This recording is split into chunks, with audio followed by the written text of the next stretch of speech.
Hello everybody, this is Manu-S and welcome back to another Eternal Brews video. It has been a while since the last Eternal Brews, but I decided to finally squeeze one in between all the contenders and especially top decks videos lately, and I got more top decks and contenders lined up for you in the coming week, so no worries, there's a lot of cool things happening, especially with the latest patch, and there were also one or two decks that I think are really good that I have been playing and working on and have lined up to record as well. So, but for today, we're gonna have something a little more light and brewery that is still kind of nice and also pretty cool and fun, I think. And it's ninjas, or as I called it in my client, COWABUNGA, to refer to the Ninja Turtles. Alright, so here's the deck. The Unseen Ninjas. Just kind of like a nice wordplay, call the ninjas unseen, because, you know, a good efficient ninja goes unseen, so I guess that might be sort of how they ended up with like unseen as a name for like a ninja style thing. And yeah, this is a aggressive mid-range tribal deck built around unseen and unseen synergies. So first off we have 12 2-drops, like the synergies basically are the Nightfall of Darkveil Agent and Rindra synergizing with each other, and Darkveil Agent synergizing with all the Unseen, giving all the Unseen Aegis. Then we have Nyctophobia for more Nightfall, both for Agent and Rindra, and also just for the Nyctophobia to deal damage to the opponent, giving the deck some reach actually, some pseudo reach. And then most ninjas have 1 or 2 battle skills, and with the Aegis they often have 2, the latest, and then Unseen Commando buffs them all, making Unseen Commando particularly strong in this deck. And yeah, and then there's a bit of Bond to take further advantage of the ninjas, and Shelterwing Rider as additional synergy with Darkveil Agent's Nightfall triggers, reactivating the Aegis on Shelterwing Rider to make it a 5/5 again. Yeah, the deck has 12 2-drops, 8 3-drops, we cheated a bit here.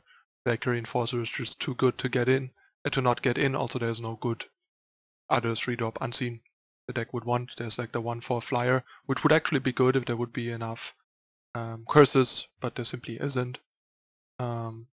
Like sure, Zelia produces curses, but that's just too slow. Like the card will too often be just like a 1/4 for 3, which is pretty bad. And yeah, then we have 4 Rindra and 4 Rider, stretching the influence requirements of the deck pretty thin, but they are both really powerful, especially in this deck, and following an Unseen Commando, turning either of them into a 6/6, making them attack into like every unit basically. Then as a curve topper we have Lida, or Lida Most Skilled, which is actually pretty nice here. As a 4/5 overwhelm killer for 5, the card is like close to as good as Carnosaur already. And if you have an Unseen Commando out, Lida actually becomes a 5/6 on her killer, making her arguably better than a Carnosaur, because a 5/6 overwhelm killer for 5 usually beats a 6/6 non-overwhelm killer for 6 with an extra influence required. And then yeah, the 2 Zelia, just sort of as like a stall breaker and way to whittle down opposing boards if the game comes a bit to a standstill, it goes a little later. Then we have a pretty good removal suit for Permafrost, super cheap, super efficient, answers most things. For Slay, pretty clunky, not the most efficient, but answers everything. Vanquish, just some more removal against bigger units that are most likely to cause this deck some trouble. And then 2 of the fairly bad Protect Now. The card is like close to unplayable, but I think in this particularly shell it's fine with the 4 Shelterwing Riders to consider running 2. But it might be wrong, like it could easily be that these 4 cards should be just for Sabotage, or the 2 Protect should just be cut for something else.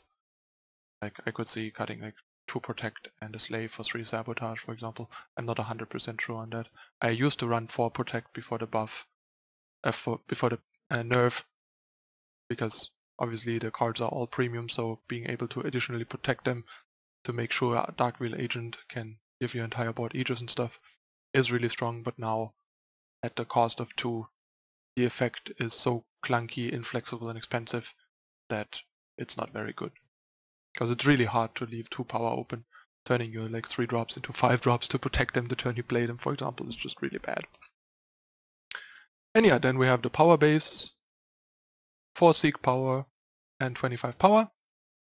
And the deck actually has really good color fixing. If we look at the colors, we have 4, 8, 12, 14, 18 shadow, which is the like lowest required color. Sure, we have 6 double cost cards, but we have double cost in everything. But we only have fairly few shadow cards compared to Justice and Primal.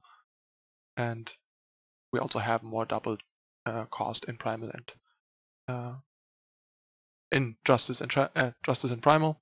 So 18 is still pretty good for like the 3rd color basically.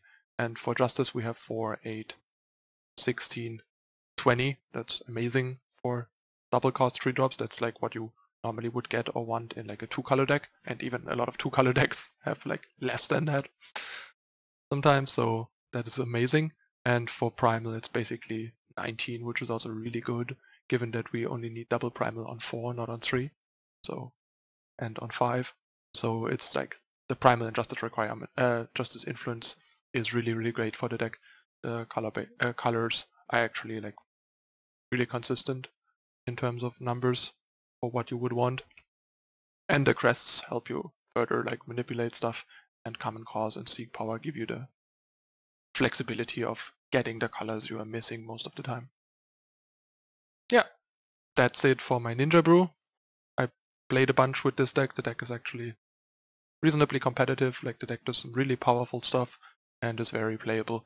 It's just not the best deck out there, and there's probably similar decks that do it better, but you know, ninjas are cool, ninjas are powerful, and if they can do some work, and I know there's people out there that enjoy the Unseen Tribe a lot, and I have people asking about this deck when they saw it in my client in deck text, so I figured I'll share it with you guys and show it to you in action for all the Unseen Ninja lovers out there.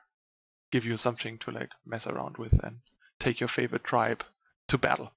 Alright, that's it for the deck tech. As usual, gonna hop into some games, show it in action, so you see how it fares in the real world and how to pilot it.